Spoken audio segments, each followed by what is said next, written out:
Suatu ketika, Amona bertanya kepada Roni yang senyum-senyum sendiri saat membaca surat.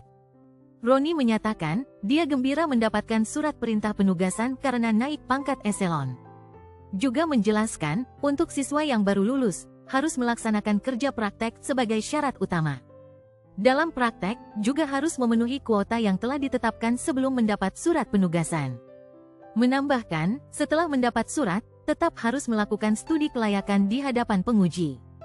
Haru dan Yuri pun turut bergembira atas prestasi Roni pada saat Amona menceritakannya. Karena bisa menaikkan status dan prestise Roni di mata masyarakat. Amona menyatakan, untuk membiarkan Roni bergembira sendiri dahulu, sebelum sibuk lagi dengan tugas petualangan. Tetapi Amona terkejut setelah Haru menyatakan adanya kemungkinan si Roni akan berhenti menjadi petualang. Yuri menambahkan, kenaikan pangkat berarti pendapatan yang lebih stabil, daripada membahayakan diri dengan bertualang.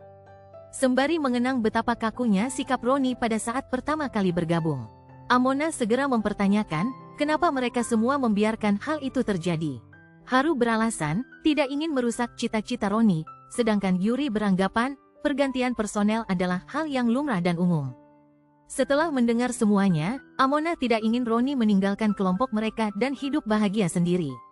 Sedangkan si Dedemit menggunakan caranya sendiri supaya Roni tetap bergabung dan melakukan petualangan. Karena tidak punya pikiran lain, Amona pun menggunakan cara si Dedemit, supaya Roni tetap dalam kelompok dan bersama dirinya. Akibat pertanyaan Amona, fantasi Roni kini menjadi liar. Antara sedih dan gembira, Roni menanyakan kebenaran ucapan Amona, tetapi segera disanggah itu hanyalah perumpamaan. Tetapi Amona malah menjadi kesal dengan sikap Roni, kini mengancam akan membuat Roni gagal naik pangkat bila berani berhenti bertualang. Karena Amona tidak ingin Roni, setelah menjabat, keluar dari kelompok dan meninggalkan dirinya. Yang malah membuat Roni menjadi bingung dengan ucapan Amona. Akhirnya Roni mengerti akan kesalahpahaman yang terjadi, menyatakan di hadapan yang lain, tugas memusnahkan iblis adalah utama, tidak akan berhenti bertualang. Haru menjadi gembira, sedangkan Yuri meminta maaf atas terlalu cepat mengambil kesimpulan. Tiba-tiba datang surat susulan yang ditujukan kepada Roni. Yang segera membuat Roni lemas pucat pasi, mengetahui pengujinya adalah instruktur saat sekolah, berjulukan pemusnah dosa.